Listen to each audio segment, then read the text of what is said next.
కేంద్ర ప్రభుత్వం తీసుకువచ్చిన కార్మిక వ్యతిరేక లేబర్ కోడ్లను రద్దు చేయాలని కేంద్ర ప్రభుత్వ విధానాలను నిరసనగా ఆగస్టు 10వ తేదీన దేశవ్యాప్తంగా చేపట్టే జైల్ బరో కార్యక్రమం జయప్రదం చేయాలని సిఐటియు జిల్లా కార్యదర్శి కల్లూరి మల్లేశం కార్మికులకు పిలుపునిచ్చారు.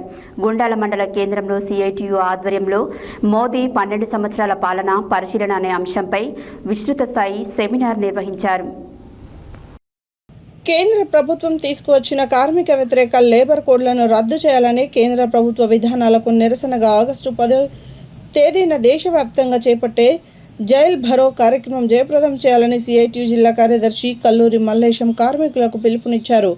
గుండాల మండల కేంద్రంలో సిఐటియు ఆధ్వర్యంలో మోదీ 12 సంవత్సరాల పాలన పరిశీలన అనే అంశంపై విస్తృత స్థాయి సెమినార్ నిర్వహించారు. ఈ సెమినార్కు ముఖ్య అతిథిగా హాజరైన కల్లూరి మల్లేశం మాట్లాడుతూ కేంద్రంలోని మోదీ ప్రభుత్వం గత 12 ఏళ్లుగా కార్మిక ప్రజా వ్యతిరేక విధానాలను అవలంబిస్తోందని తీవ్రంగా విమర్శించారు. కార్మికులు ఎన్నో పోరాటాల ద్వారా సాధించుకున్న 29 చట్టాలను రద్దు చేసి హక్కులను కాలరాసేలా తీసుకొచ్చిన 4 కార్మిక వ్యతిరేక లేబర్ కోడ్లను తక్షణమే రద్దు చేయాలని డిమాండ్ చేశారు. గ్రామీణ పేదలకు నష్టం చేకూర్చేలా ఉన్న విబిజీ రామ్జీ పథకాన్ని రద్దు చేసి పాత మహాత్మా గాంధీ జాతీయ గ్రామీణ ఉపాధి హామీ పథకాన్ని యథావిధిగా కొనసాగించాలని డిమాండ్ చేశారు. సామాన్యులపై రైతాంగంపై తీవ్ర భారాన్ని మోపే విద్యుత్ సవరణ చట్టాన్ని పూర్తిగా ఉపసంహరించుకోవాలని, రైతులకు మీటర్లు బిగించే ఆలోచన విరమించుకోవాలని డిమాండ్ చేశారు.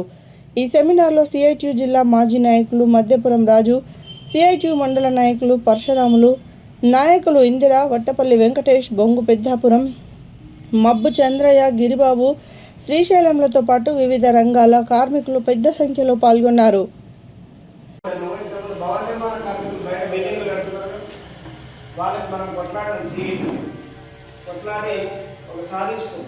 ఏమొచ్చిందంటే వాళ్ళకి వెల్ఫేర్ బోర్డు వచ్చింది, సంక్షేమ బోర్డు అనేది వచ్చింది. ఇవాళ పొరపాటున ఒక బిల్డింగ్ కట్టేటప్పుడు ప్రమాదకాలంలో చనిపోతే ఆయనకి 10 లక్షల ప్రభుత్వ సహాయం అందుతుంది.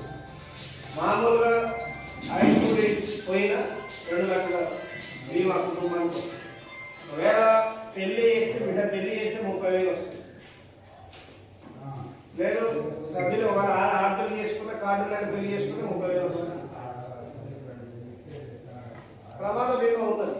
ఒకవైపు ఈ డెలివరీకి సంబంధించిన సహకారం కూడా ఉన్నది. ఏదైనా కాలజై పూర్తిగా పోయింది, పనే చేయలేదు అనుకుంటే వాళ్ళకు కూడా దాని డిజబిలిటీని బట్టి వికలాంగత్వం వెళ్తుందో దాన్ని బట్టి కూడా వాళ్ళకి అట్లాంటిది అన్ని రంగాలకు వర్తింపజేయాలని మనం కొట్లాడుతున్నాం.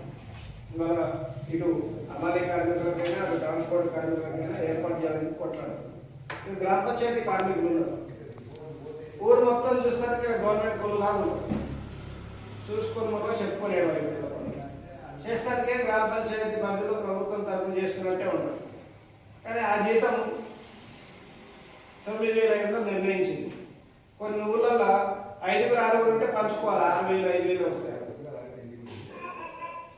సంఖ్య 2011 జనాభా లెక్కల ప్రకారం గ్రామ పంచాయతీ సిబ్బంది ఉన్నారు. 2011లో ఇప్పటికి 15 ఏళ్ళు అయింది.